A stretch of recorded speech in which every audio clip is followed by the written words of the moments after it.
Marissa stood on the threshold of her ancestral home, feeling her knees buckle with excitement. It was the same house where she had spent her childhood, a house where every corner was familiar, where her laughter and footsteps had once filled the rooms.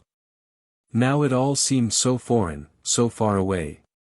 The one who had once been close to her now caused only fear and heaviness in her heart.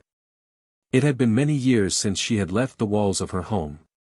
Many times she had tried to forget this place, leaving it behind, but now, after her life had gone against her dreams, she saw no other option. There was no strength or resources to make a fresh start somewhere far away. There was no other way but to come back here, despite everything that awaited her. But no matter how ready she was, her heart was still racing. Marissa raised her hand and knocked on the door as she once had as a child. The sound of the knocking echoed in her chest. She didn't yet know what awaited her behind that door, but something deep inside her knew she was in trouble. A moment later the door opened. Her mother, Gerda, stared into her eyes, with eyes so empty and cold that she almost recoiled. Those eyes, which had once been full of love and care, now looked at her with contempt and judgment. Gerda was silent, but her silence was heavy and full of accusation. All that was not said was understood. "You're here again," the mother said with a faint bitterness in her voice as she glanced down at her daughter's belly. Marissa's heart clenched. She knew the meeting wouldn't be easy, but there was no way she had expected this. She was about to say something, but the words stuck in her throat. The only thing she could do was just stand there and stare at her mother, the woman who had once been a pillar of strength to her and was now a stranger. At that moment, her father, Mark, appeared as well. His gaze was just as cold, but much more fierce. He didn't even try to hide his contempt. You have brought shame upon our family," he said, not hiding his anger. His words hit Marissa like a hammer, collapsing her entire mind to the word disgrace alone. "Couldn't you have just waited? How could you be so careless?" Marissa felt the ground go from under her feet. Her hands began to shake and she reached for the wall to keep from falling. The look in her father's eyes wasn't just disappointed, he was angry. Angry at her. At what she had done. "You can't just come here like this," Mark continued, his voice growing more and more aloof and cold. "You don't deserve to be a part of this family. You've embarrassed us all, and now you want us to forget. You destroyed yourself, Marissa. And now you expect us to take you back." Her mother just stood in the doorway, staring at her like an outsider. There was not the slightest trace of sympathy, only anger and disgust. Marissa felt her whole body clench with the pain that was burning her from the inside out. Her parents, the ones who should have loved her, the ones who should have supported her, were now rejecting her. And not just rejected, but condemned. "You just brought shame on our family," Gerda said, her voice ruthless. "Now everyone will be talking about you. About your situation. About how you couldn't cope. It's not just a mistake, it's a disgrace. You've disgraced us all." Marissa felt her insides cramp with pain. Every look, every rebuke was like a knife in her heart. She tried to say something in response, but the words wouldn't come. There was nothing she could say to justify herself. She knew that whatever she said would be taken as an excuse. She could not justify what she had done. And yet she couldn't understand why her own parents found her so unacceptable. Tears filled her eyes, but she held back, not allowing herself to cry in front of them. Instead, she stared silently at her parents, at these people who were supposed to be close to her but had become strangers. "You can't stay here," Mark said, his voice as hard as stone. "You brought shame on us, and now you want us to help you. You don't even deserve our gaze. Get out." Marissa clenched her fists, trying to keep the tears from escaping.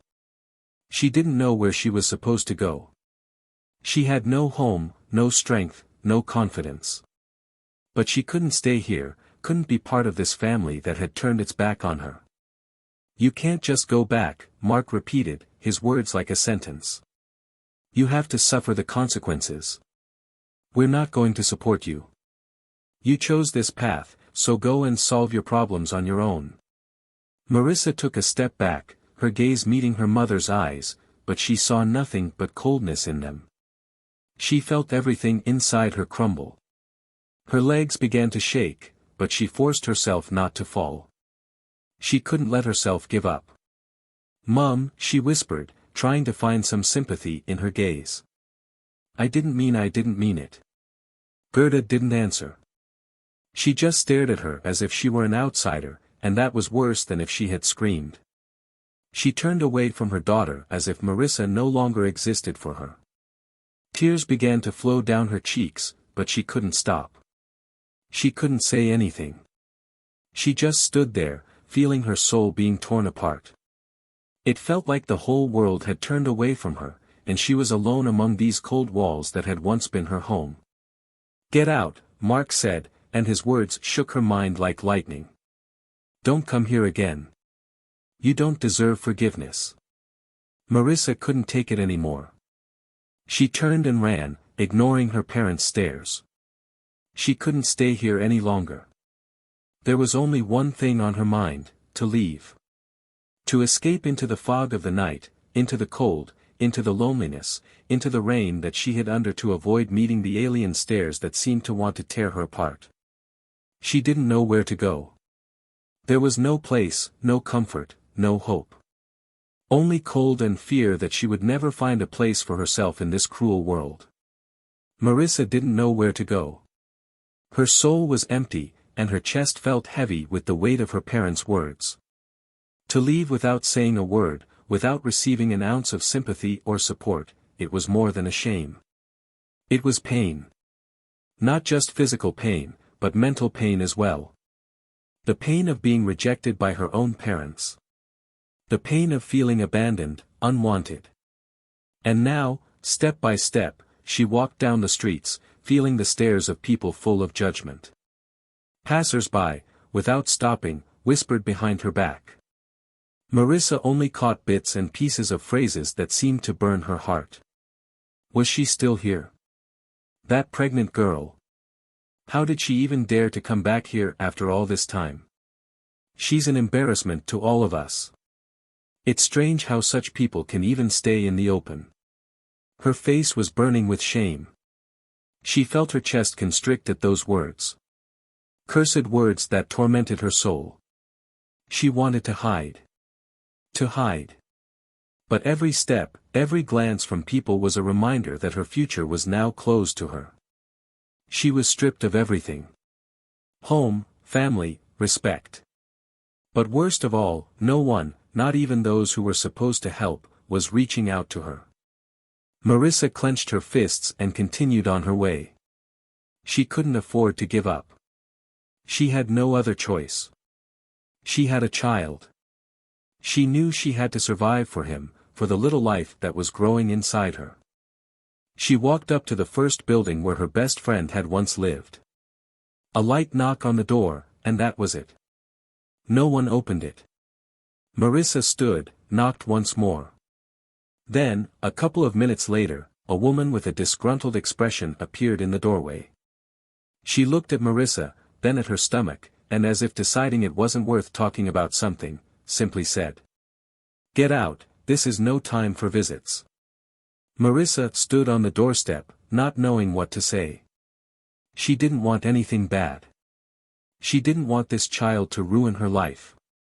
She didn't want all this trouble. She just wanted some warmth. Just a little understanding. But there was neither. The woman on the doorstep slammed the door right in her face. Marissa clenched her teeth, trying to keep herself from sobbing. She walked on, her steps becoming more and more uncertain.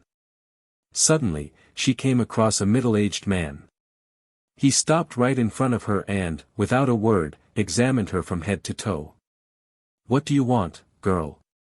His voice was rough and his gaze was displeased. He made no attempt to hide the fact that he didn't like her. Marissa froze, not knowing what to say. How do you even talk to someone who looks at her like someone who has no right to exist? "Do you really think anyone would accept you?" he continued, with that belly and that position? What are you looking for here? You are a disgrace to us. Her body clenched at these words, and tears involuntarily ran down her cheeks. She couldn't say anything. She just stood there and listened to her life being destroyed with every word. Don't you think we don't need this in our neighborhood? He continued. If you don't like it, leave. We don't need those kind of people. With that, he walked around her and left without paying any further attention to her. Leaving her alone amongst the crowd of people who were whispering and laughing behind her back. Marissa walked on, and the more she walked, the heavier her heart became. All the doors were closed. People she had once considered friends now avoided her gaze as if she were something dirty. Or maybe she was dirty in their eyes. Every step Marissa took grew heavier, her every movement consumed with despair. But she couldn't stop. She had no choice. She continued to wander the streets, her eyes beginning to cloud over with tears. Suddenly, she came across a small cafe on the corner. From inside came the pleasant smell of freshly baked bread. The place looked cozy and warm. From somewhere inside, Marissa felt that maybe this was where she could find some shelter. She went to the door, and before she could knock, the door opened. On the threshold stood an elderly woman with a kind but wary look. She examined Marissa, noting her pregnancy, but said nothing. She said quietly but firmly, "Do you want to come in? I can help." Marissa, still not believing her happiness, nodded. The woman took a step back and let her into the small bakery. "Don't worry, you're safe," said the older woman, Margaret, helping her to sit down on a wooden chair. Marissa felt like a lost child. She couldn't hide the tears that rolled down her cheeks. She felt some incredible warmth in this place, but at the same time her heart still clenched with fear. "Thank you," she whispered, barely holding back her sobs. Margaret looked at her with a smile, but her eyes were also full of concern and worry. "You are not alone," she said. "I will help you as much as I can." At that moment Marissa felt a strange relief, as if the weight that had been weighing her down all this time had eased a little. But it was only for a moment. She knew her troubles were just beginning. The first few days at the bakery had been rough. The people who came in couldn't hide their displeasure. Some judged her outright, whispering and looking at her with disgust. Even if they didn't say anything out loud, she could feel their gazes sliding over her stomach. It was excruciating. She tried to ignore it, but each day brought a new wave of judgment. People who had once been her acquaintances now looked at her as alien, as a misfortune brought to their streets. Their eyes spoke more than words. One day as she stood behind the counter, a man approached the bakery with a sharp look in his eyes. It was the same man who had previously greeted her with a look of contempt. "What are you doing here? You know you don't belong among us," he said, pointing to her stomach. Her heart clenched again. Every word was like a blow. It felt like the whole world wanted to destroy her for what she had done. Margaret stepped towards him, her face hard and determined. "Get out," she said, not giving him a chance to continue. "If you don't like it, don't come here." The man looked at her with hatred, but didn't object. He turned his back and walked away, but the tension his gaze left behind didn't go away. Marissa stood, feeling her hands begin to tremble. She wasn't prepared for this attitude, wasn't prepared to be considered an outsider wherever she found herself. And yet, despite this, Margaret had not abandoned her. Marissa was ready to leave at any moment, but the woman would not let her. She accepted her despite everything that was going on around her. The first weeks in the bakery were a kind of foggy twilight for Marissa. She tried not to notice how people hovered around her like shadows, waiting only for her presence to cause trouble. Every step, every movement she made in this small cafe was like a drop in a sea of judgment. She felt every person's gaze on her, every whisper behind her back. It seemed that her heaviness was visible to everyone but herself, that her belly was not just hers, but the subject of all the rumors and whispers. Margaret, trying to protect her, greeted her every morning with a kind word, but the woman herself couldn't help but feel the strain too. Every day the bakery became more and more foreign to Marissa. Even those who came here to buy bread couldn't help but notice how awkward and tense she acted among them. It was as if she realized that she was simply not accepted. Everything she did was seen as a mistake, as a mismatch. When Marissa wiped tables or filled bread baskets, her movements were cautious, as if she was afraid of doing something wrong. Every glance was like a jab. She knew that every move she made, every gesture, could be judged, but at the same time, she kept working. She couldn't afford to give up. She had to fight to at least survive. But even in this little corner of the world where she tried to find refuge, she could not hide from looks and words. The people who entered the bakery could not hide their dislike, though sometimes they tried to be less frank. One day, as Marissa was making fresh buns, a man walked into the bakery, Esteban, a local man who was known for his reputation. He was one of those people who always found something to say about people he didn't like. His gaze slid over Marissa, and her stomach became his target immediately. "Is that you? Are you here again?" His voice was cold and full of contempt. Marissa froze. She felt her knees buckle, her breath catch in her throat. She knew it was about to get nasty, but she couldn't predict how much. Esteban stepped closer, there was something in his eyes that made her heart beat faster. He clearly hadn't just come for the bread. "Can't you see? Do you have any idea what you're doing here? You're a disgrace to this neighborhood," he said with rage in his voice. "You brought this disgrace here. And now you think we're going to help you?" Marissa felt those words penetrate her soul like a knife through her heart. She tried to answer something, but her voice was weak. All she could do was remain silent and listen to his attacks. "Do you even deserve to be in this place?" Esteban continued. "How can you walk around here like everything is normal? Do you think anyone will accept you? You don't even deserve bread, let alone help." Her heart clenched. Every word, every remark he made was like a blow to her inner world. She felt as if she had been thrown into a rubbish dump, like rubbish that everyone thought was worthless. But it wasn't just a judgment on her situation. It was a rejection of her essence. It was as if she was nothing, a mere object of ridicule and contempt. Margaret, noticing what was happening, stepped out from behind the counter and stood resolutely between Esteban and Marissa. Her voice was firm, but there was no anger in it, only calm determination. "Esteban, I won't let you talk like that," she said, holding back her anger. "If you can't respect other people, get out of here. And don't come here again." Esteban shouted something back, but Margaret stood firm. She didn't even move until he was gone, waving her arms and hissing something under her breath. But his words continued to echo in Marissa's mind like echoes of a terrible dream. When the man left, Marissa felt her body relax, but the inner chaos didn't stop. She turned to Margaret, but instead of gratitude, there was a look of worry on her face. Margaret shook her head silently, as if she herself didn't know how to deal with this any further. "You can stay here," Margaret said when Esteban was already far away. "I'll protect you as long as I can." But Marissa didn't have time to hear the end of the sentence. She knew that, but meant a lot. She realized that Margaret's kind words were no guarantee. It was clear to her in that moment that her situation would not get any easier, that she would remain an alien and unaccepted person in this bakery.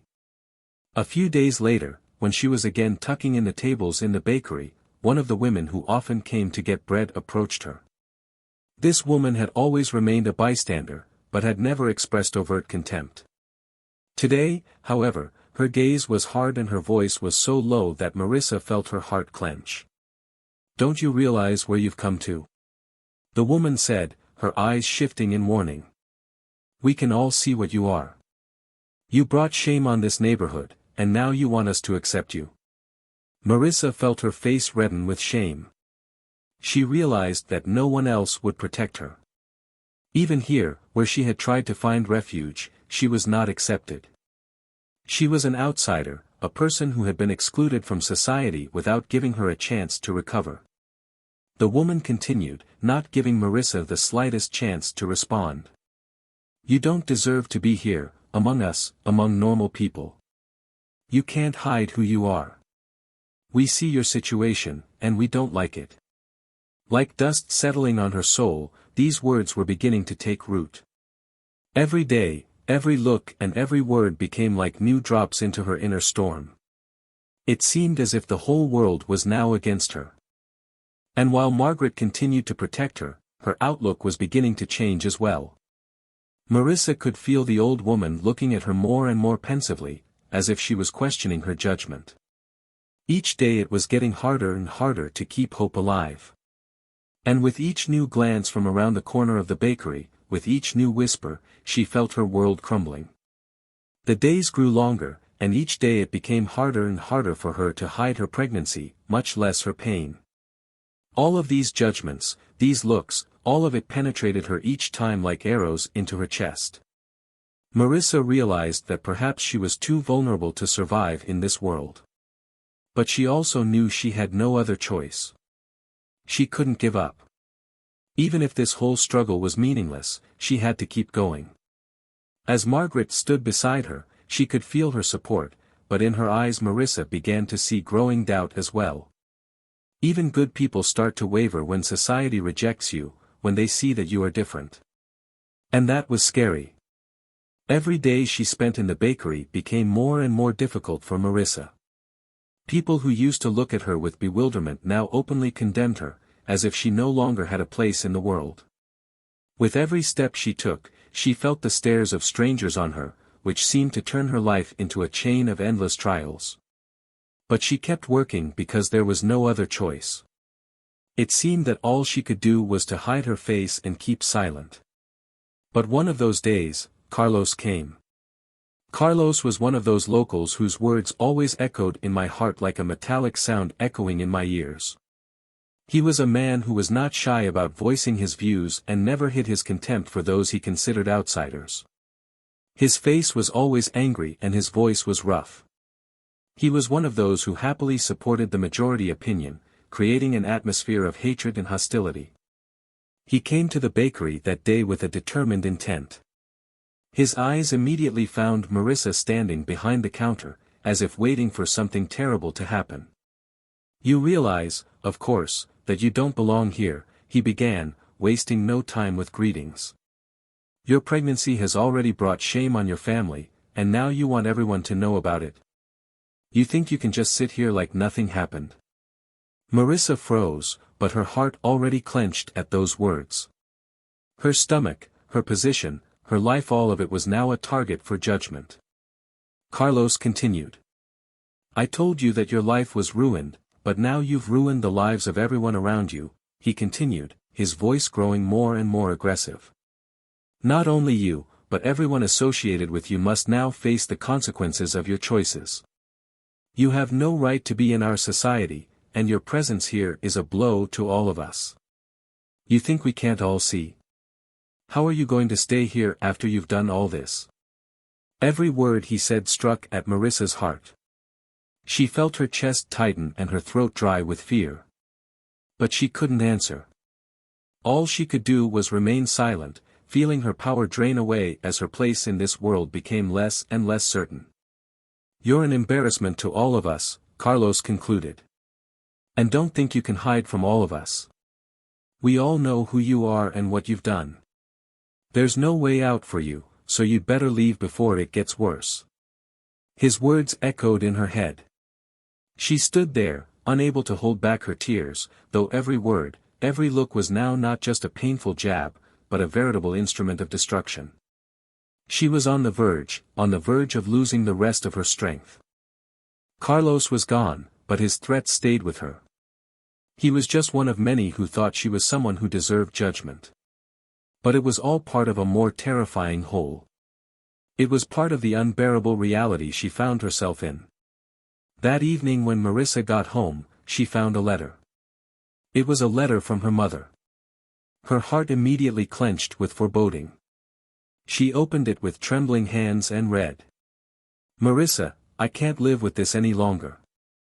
You have brought shame on our family and I can no longer stay in this house with what you have done. You have ruined our lives and I don't want to be associated with what you have become anymore. I can't be your mother if you continue to live like this. I can't take it anymore.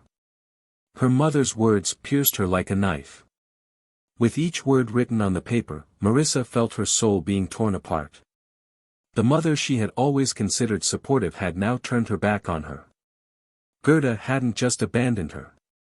She had humiliated her to the point where even Marissa's pride couldn't find the strength to fight it. Marissa lowered her head. She couldn't believe what was happening.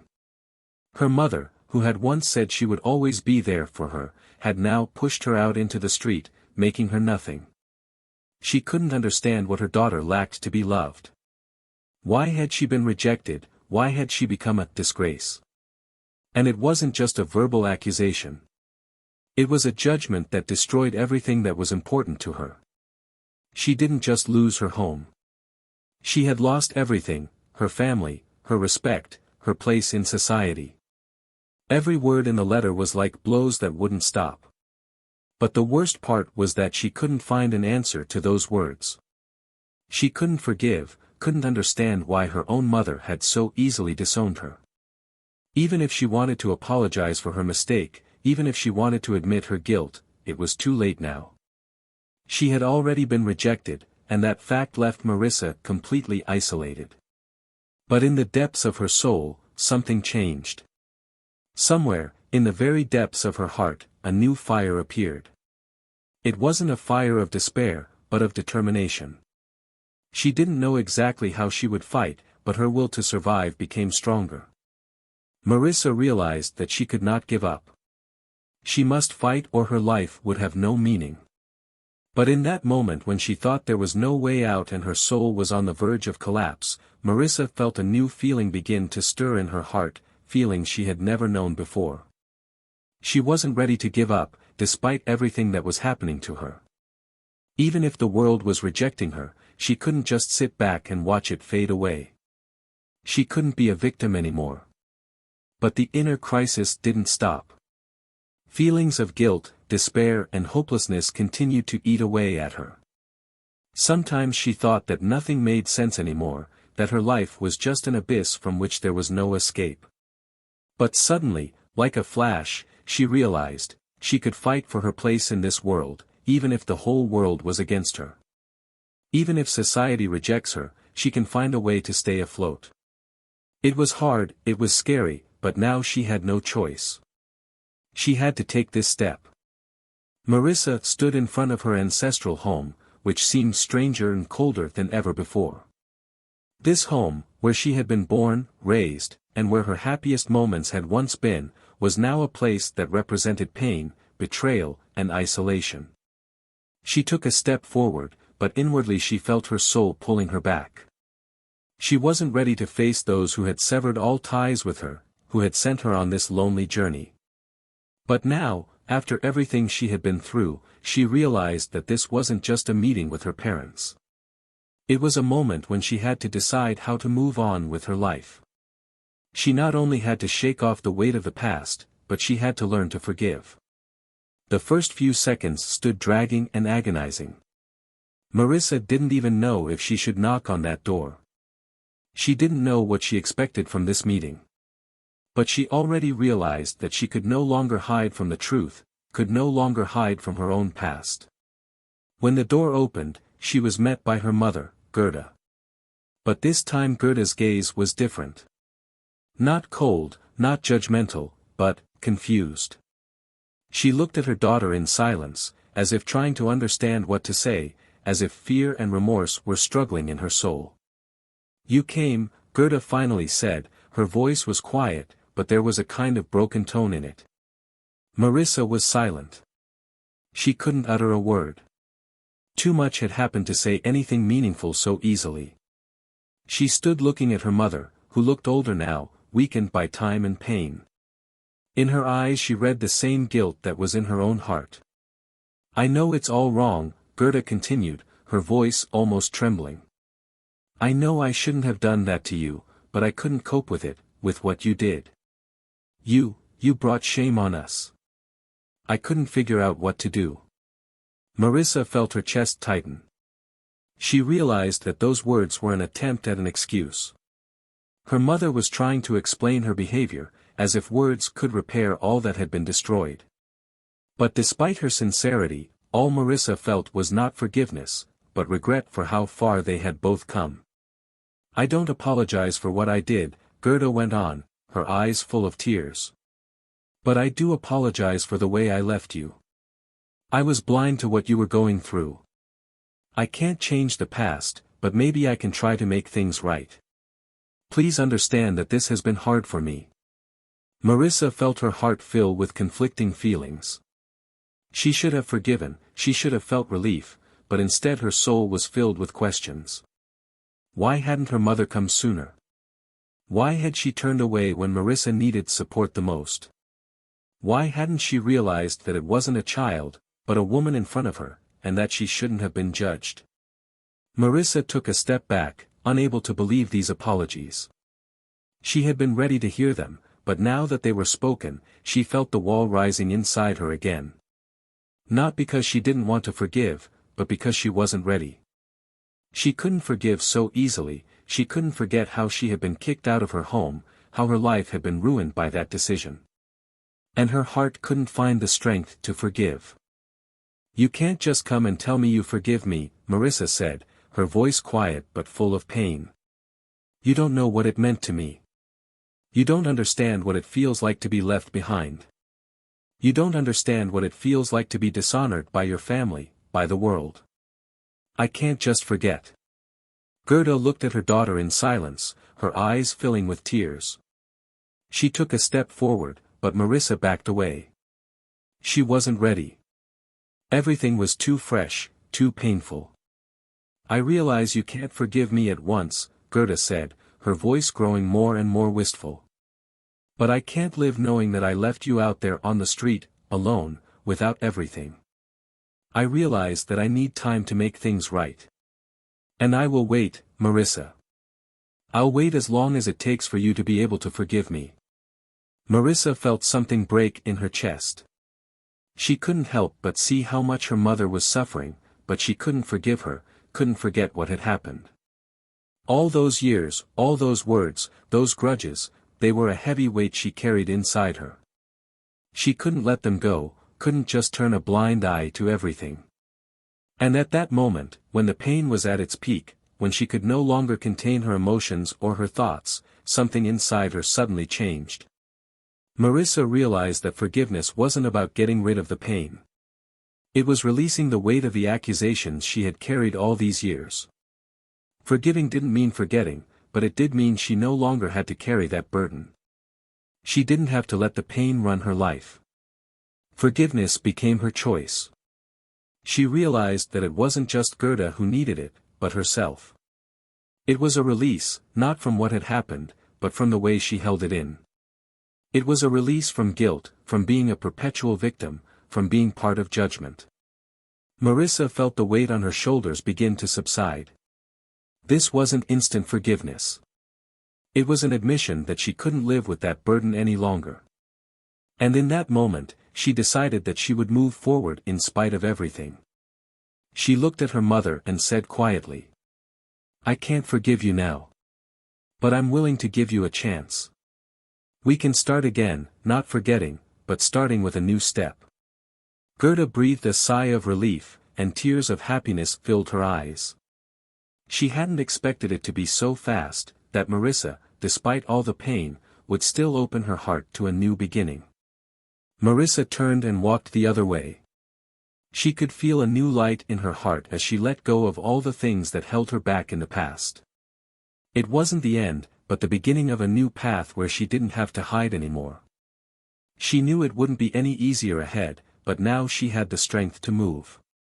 The strength to experience not only forgiveness, but life. Marissa stood at the door of her new cafe, which, although it was only the beginning of a new journey, had already become a symbol of strength and survival for her. Despite all the obstacles and difficulties, she is here, she finds the strength to move on, to build something of her own, something that does not depend on other people's judgments and views. This little corner became her refuge, her new home, a place where she could breathe and feel that her existence was not only justified but important. Every day was hard. The tension caused by local prejudice did not go away. On the contrary, it became clearer every day that she was still a stranger to those around her. But inside her, a transformation had begun. She no longer felt guilty for having given birth to her child, for the unusual path her life had taken. Everything she had done was the result of her decision, and now it was part of her power. On the walls of the cafe hung paintings, not expensive ones, but ones that Marissa had created herself, each with love and labor. And here, amidst this simplicity, she was beginning to find her harmony. She learned to enjoy the process, even if the result was far from ideal. With each movement, with each new client, she felt herself becoming part of this world again, not by the will of society, but by her own right. With each new morning visit, people came to the cafe who did not judge her, but on the contrary, supported her. They came for her coffee, for fresh pastries, for a warm word. It was unexpected. It was something she couldn't expect from this town, something that was beginning to give her the strength to go forward. One of her first regulars was an older man who came in every morning and stayed a little longer each time to talk to her. He was not like the others. There was no judgment or reproach in his eyes, only genuine interest. "You've created something real here," he said once, smiling and enjoying a cup of her coffee. "I haven't seen that in this city in a long time. There's no shortage of people like you here." Marissa smiled embarrassedly, but a feeling of gratitude stirred in her heart. This wasn't just an acknowledgement of her labor, it was a gesture that said she hadn't been completely rejected. This was her chance to return to this world. And that chance was so important that she couldn't let it go. But in the meantime, even with this small island of peace, her past still haunted her. Sometimes she thought about how difficult it was to rebuild relationships with those who had once rejected her. She could no longer go back to her old life, could no longer live among those who were considered her family. Everything had been shattered. She couldn't believe that now, after all of this, anything could bring her back to the way things used to be. But one day a few weeks later, as Marissa sat at the counter taking an order from one of the new customers, she saw a familiar figure in the doorway of the cafe. Isabella. The mother who had once abandoned her. She stood in the doorway, hesitant and clutching her bag, and her gaze was full of regret. Marissa froze in place. She felt her heart beat faster and thoughts flashed through her mind, how am I supposed to behave? She was no longer the girl who had been left on the streets, no longer the person who gave up on herself so easily. But meeting her mother was something else entirely. How would she be able to understand what had happened? How could she explain what it meant to live with the feelings she had carried inside her all these years? Isabella approached, and their gazes met. There was none of the contempt in her mother's eyes that Marissa remembered. Instead, she saw only pain and worry in her eyes. "You can't just forget about everything," Isabella began, her voice quiet but determined. "I know what I did. I know you'll never forgive me. But I can't live with it anymore. You were my daughter, and I can no longer hide the fact that I was wrong." Marissa felt tears come to her eyes, but she held them back. She wasn't ready to fall back into resentment and bitterness. This was a moment for a different decision, for a different approach. "You can't just show up and expect me to forget everything," she said, her voice firm. "I can't just forget how you left me, how you turned your back on me. But I'm not the same person I used to be." Isabella took a step forward, her eyes full of regret. "I'm not asking for forgiveness so you can forgive me.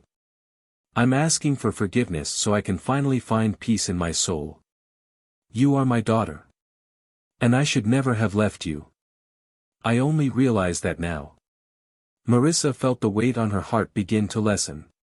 But she still wasn't ready to accept forgiveness right away. Her soul was full of pain, and the time to repair the relationship had not yet come. But it was a start, and it was an important step. "I can't forgive you right away," she said, her voice softer but determined. "But I'm willing to try. We can start again. But you have to realize that it won't be easy. We've both made a lot of mistakes." Isabella nodded, her face still expressing regret. But Marissa saw sincerity in her eyes. A sincerity that hadn't been there before, when her mother had turned a blind eye to her suffering. Now it was important to move forward, not cling to old grudges. The days went on, and although Marissa didn't immediately open up to her mother, she could feel herself slowly beginning to let go of her past. She began to accept not only her mistake, but the mistakes of those around her. She realized that one could not carry the weight of the past forever. Forgiveness didn't mean forgetting, but it freed her from hatred and regret.